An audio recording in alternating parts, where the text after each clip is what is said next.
All right, let's jump to the top 10 players, Greg, that need to step up for this season to be something. I did not have a ton of time to put my list together, so let's run through your list. I think most of my list looks like your list. Let's start at the bottom, okay? Let's start at number 10. The 10th player or players, which will make sense in a minute, that need to step up for this to be something, Greg. Yeah, I have the pass backs. So among James White, Pierre Strong, J.J. Taylor, I think that, and to give people a little context, this is, if the Patriots are going to, right now everybody thinks they're sort of middle of the road, not sure what to make of them, tough schedule, tough division, all that stuff. But if the Patriots are to surprise, if they're to go on a run, say like 2001, something sort of out of nowhere, this is sort of my 10 most important players that need to play well for that to happen. And I think the pass backs, you could boost them up the list, but I think that, look, James White got hurt last year. While they certainly got some stuff out of Damian Harris and Ramondre Stevenson and Brandon Bolden, look, it wasn't the same. And so, Mac Jones doing what he did as a rookie and not really having that veteran wingman that even, Tom Brady used, whether it was Kevin Falk or Shane Vereen or James White, like in the most important moments, Brady could rely on those guys. Mac Jones never had that guy. So somebody has to emerge and be that guy for Mac Jones. And so I think that's important. Number 9 for me, Adrian Phillips.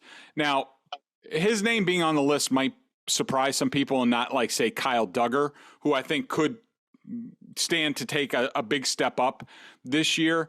But to me, I think that Phillips is more of a guy. I think Duggar we know, and I think the Patriots know what kind of guy he is. He's going to cover a little bit.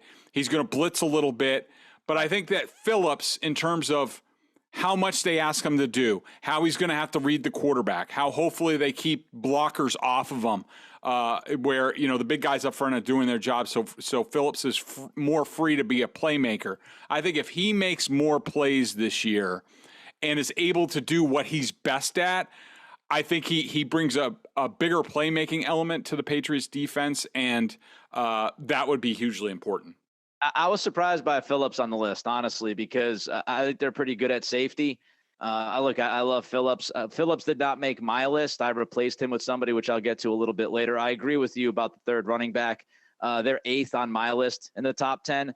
Speaking of 8th, let's move to your 8th person on this list. Josue Smith. I mean, look, we've been over it before. Everybody knows there's no secret to this. No fullback. That means a bigger role for Josue. He's making $12.5 million a year. He has to be he has to earn that money this year. And if he does that, that means things are going really well for this offense. Or Hunter Henry's hurt, but hopefully that doesn't happen. But if Josue Smith has a big year, that's going to be huge for this offense. It gives them a chance to, take a step forward. And number 7 for me is Devontae Parker. And really what I'm looking at there is he just needs to stay on the field and be productive. And the biggest thing is this offense could go to another gear if Parker's out there all the time, he's effective, especially in the red zone, and he's helping make this offense more horizontal to the point where the safeties have to spread out a little bit more. They're like, oh, well, the cornerback just can't. He's too powerful. Parker's too powerful. We can't handle him with one small cornerback, so we got to put a safety over there. All of a sudden, that opens things up for a lot more people. Yeah, I mean, if you get what you hope to get out of both of those guys you just mentioned, then the offense can be pretty damn good. I don't want to say really, really, but pretty damn good. I mean, when you think of Josue Smith as kind of the X factor within this offense and all the different things he might be able to do, all the stuff we talked about last season. Oh, he's going to be in the backfield every once in a while. They're going to be able to do this and do that and 2 tight ends. And not much of that came to fruition. If it comes to fruition this year, man, is he a weapon. And Parker just gives this football team a different element than they've had in the passing game in quite some time. Again, that big boundary guy who can make contested catches. This is the person they wanted N'Keal Harry to be. When they drafted Harry, they thought he might be that dude. Contested catches, red zone, bigger guy, bigger threat. So if Parker can fill that role, then they really have every single piece of the puzzle outside of, maybe you'd say a quick-footed slot receiver of like the Wes Welker days kind of mold. But they really do have everything else you want in this receiving core. All right, let's move to number 6 on your list, Greg. Yeah, I have Devon Godchaux, and you can make the argument that he should be further up the list, and I probably wouldn't argue with you, and I think we'll talk about that a little bit later. But again, another guy who, it's not a secret. The Patriots have to defend the run better. They have to get opponents into longer yardage, which should be able to let them get into their sub package, where they do have some personnel advantages against offenses, and that should get them off the field and get the offense more possessions, which was a problem at times last year, that the offense was being productive, but not getting the ball enough because the Patriots could not stop the run and get off the field. So, Godchaux's the linchpin of that. They didn't make any further investment at nose tackle, didn't even draft anybody. It's basically all on him on there. And, he was okay his first year, but he needs to be very good for this defense. And that leads me into, and it's related, number 5, I have Raekwon McMillan and Mack Wilson, depending on, who emerges. Right now it looks like it's going to be McMillan, but we know Bentley's going to be one of the linebackers. He knows the system. They feel comfortable with him.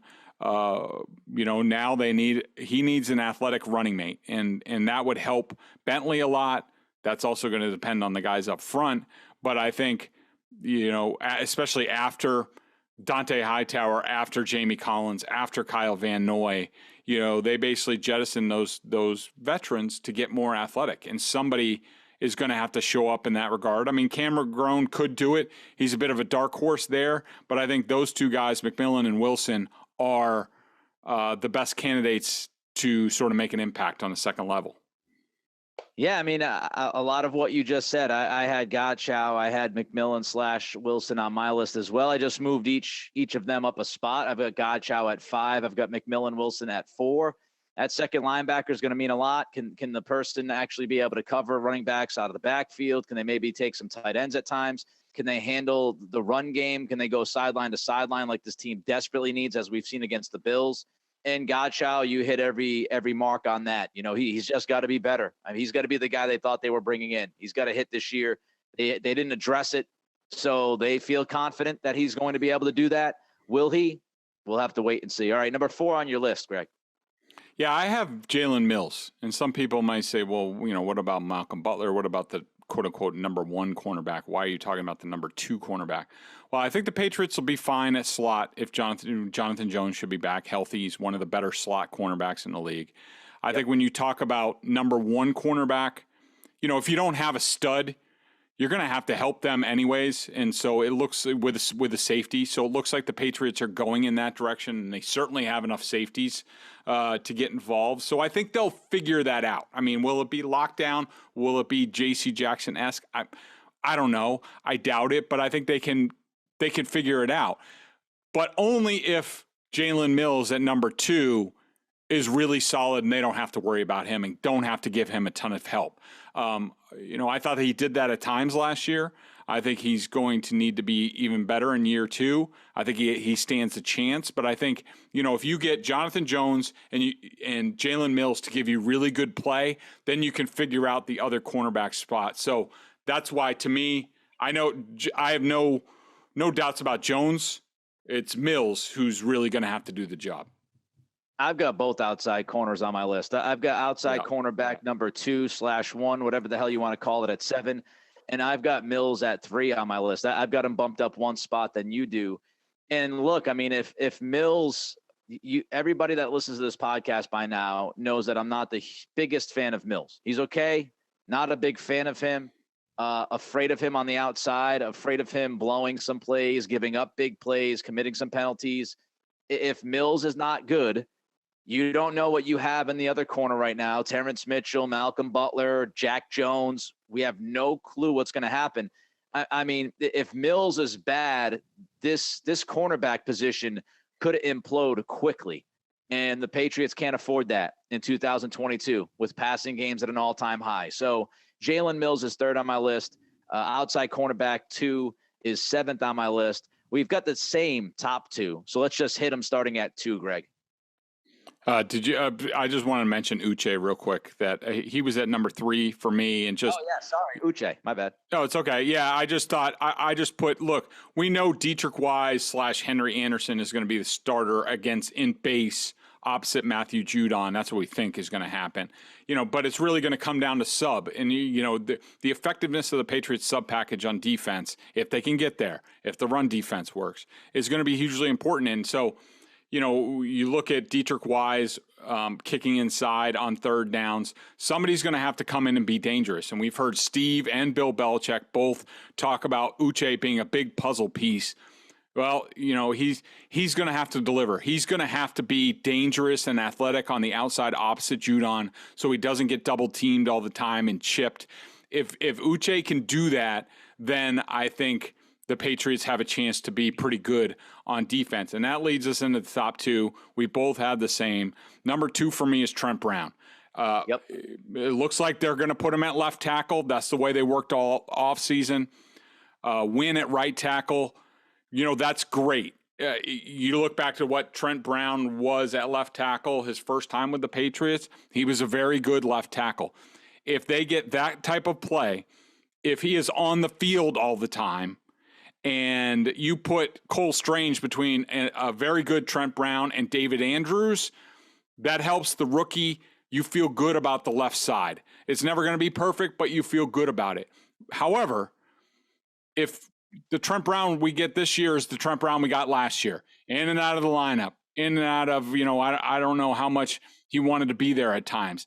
If they get that at left tackle, it could be a freaking disaster. Trent Brown, They need Trent Brown to be out there all the time and playing really good football. And if they have a chance to do that, they get that, then I think they can be very good. And that leads to number 1, Mac Jones. I mean, they're putting a lot on him with the coaching, all that stuff, what's going on with the offensive line, provided everything else is good and all the things previously on the list go well, then you need to cap it off with the quarterback. And the Patriots probably aren't going to blow out a lot of teams. It's going to be a lot of close games. That means he's going to have to execute without Josh McDaniels in the biggest moments. And if Mac Jones can do that and sort of be, Tom Brady in the early days and really manage everything and be a great game manager, come through in the clutch at times, then we're talking about a 2001 redo. I had Uche, by the way, at 6 on my list, and I pretty much agree with everything that you said about Brown and Mac Jones being 2 and 1. The only person I had on my list that was different than you, I actually had Cole Strange in there. I think, because of where he was drafted, the fact of that left side on the offensive line to go along with Trent Brown, Strange has got to be good. He doesn't have to be great, but he's got to be good, because if he falls apart and Trent Brown is mediocre, now the entire blind side of your offensive line with your young quarterback is the drizzling shits. So you certainly don't want that to happen. So I've got Cole Strange in there. I took out Devontae Parker. I think they'll be fine at wide receiver, even if Parker doesn't hit. So I replaced Parker with Strange.